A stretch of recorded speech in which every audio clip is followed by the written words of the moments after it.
Hello class 7। Last time हम लोग history में शेरशाह सूरी स्टार्ट किए थे and we discuss till revenue system. आज हम लोग शेरशाह सूरी के justice system, currency innovation, trade and transport and architecture के बारे में डिस्कस करेंगे।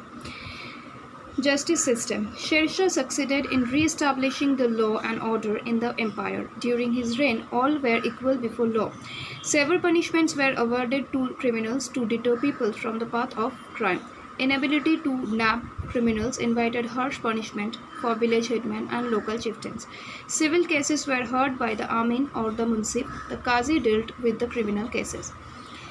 तो बोल रहा है कि शेरशाह सूरी अपने मतलब थ्रोन में बैठने के बाद जैसे एडमिनिस्ट्रेशन सिस्टम को नए तरीके से वो सेटअप किया था, वैसे ही जुडिशियल सिस्टम को भी उन्होंने री एस्टैब्लिश किया था। एंड ड्यूरिंग हिज रेन ये देखा जाता है कि उनके लिए उनके हर एक सब्जेक्ट्स लॉ के लिए एक समान था, मतलब they were all equal. Criminals के लिए सेवर पनिशमेंट्स दिया जाता था क्रिमिनल्स को, और ये पनिशमेंट्स और भी ज़्यादा हर्श होता था इसलिए ताकि कोई दूसरा ऐसा कोई क्राइम ना करे। एंड इनफैक्ट इसके साथ साथ और एक भी चीज़ शेरशाह करते थे कि अगर क्रिमिनल्स को ठीक तरीके से हैंडल नहीं किया जाता है या उन लोगों को अगर ठीक तरीके से पनिशमेंट नहीं दिया जाता है तो उसके वजह से वो विलेज हेडमैन और चीफ्टेंस को भी हार्श पनिशमेंट्स देते थे।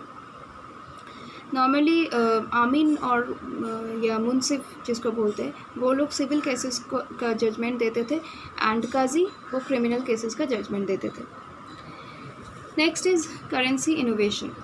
Use of three metallism to represent different monetary units was started by Sher Shah. He is known as the father of Indian rupee because he issued a silver coin which was called rupiah. It was the precursor of the modern rupee. Sher Shah also issued a gold coin called muhar and a copper coin called dam. India में monetary system को represent करने के लिए, monetary unit को represent करने के लिए शेरशाह सूरी ने पहली बार 3 मेटल से मतलब ट्राई मेटलिज्म करेंसी सिस्टम को इनोवेट किया था, मतलब इशू किया था। जैसे फर्स्ट उन्होंने किया था सिल्वर कॉइन जिसको हम लोग रुपया बोलते हैं, और ये बोला जाता है कि मॉडर्न जो इंडियन रुपी है वो उसका प्रीकर्सर ये सिल्वर कॉइन रुपया ही था, इसीलिए शेरशाह सूरी को फादर ऑफ इंडियन रुपी बोला जाता है। इसके अलावा उन्होंने गोल्ड कॉइन इशू किया था जिसको मोहर बोला जाता था, और एक कॉपर कॉइन इशू किया था जिसको दम बोला जाता था। Trade and transportation. The largest national highway of India, once known as the Grand Trunk Road, is today named as Sher Shah Suri Marg because it was built by Sher Shah. It was called the Sarak-e-Azam.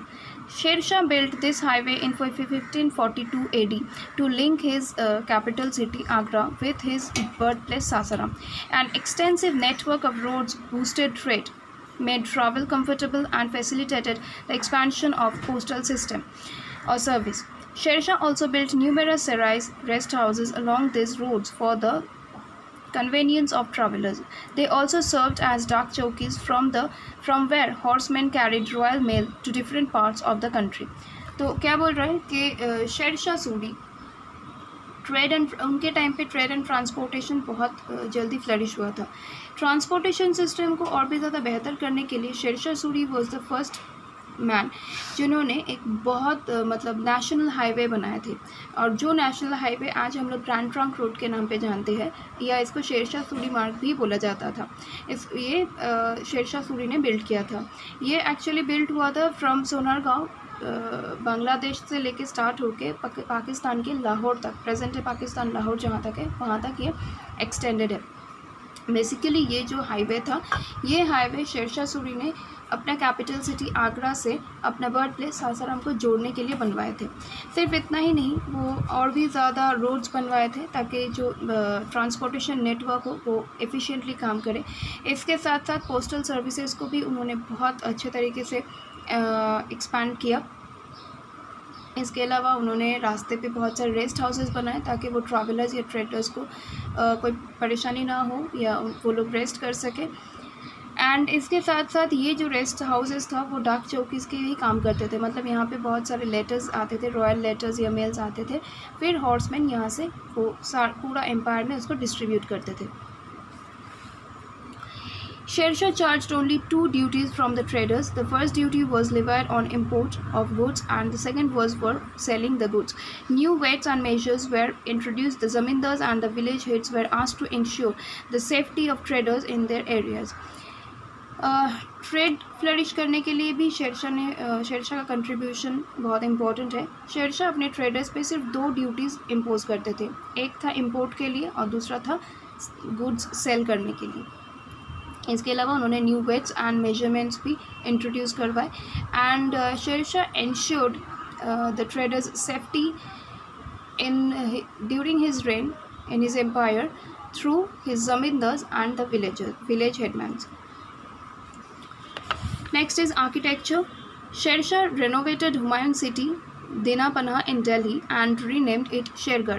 In the Purana Killa, Sher Shah built a pleasure tower that is known as Sher Mandal. He also built the impressive Rohtas fort which is now in Pakistan. Another great monument built by Sher Shah was his own tomb at Sasaram, which was completed by his son Salim or Islam Shah 3 months after the death of Sher Shah. Sher Shah का architectural जो interest था उसके कुछ proofs है, जैसे कि Shergarh city जो पहले हुमायूं सिटी था, बाद में उसको शेर शाह ने रेनोवेट किया एंड इसका नाम दिया शेरगढ़. इसके अलावा पुराना किला में उन्होंने एक प्लेजर टावर बनवाया था जिसका नाम था शेर मंडल. उन्होंने एक इम्प्रेसिव फोर्ट भी बिल्ड किया था जिसका नाम था रोहतास फोर्ट. इसके अलावा शेर शाह का आर्किटेक्चरल इंटरेस्ट का बेस्ट एग्जाम्पल है the tomb of Sher Shah, जो शेर शाह ने बनवाना स्टार्ट किया था सासाराम में, and it was completed after 3 months of his death by his son Salim और Islam Shah at that time. So class 7 I have explained till architecture. Please go through this chapter along with this explanation. Thank you.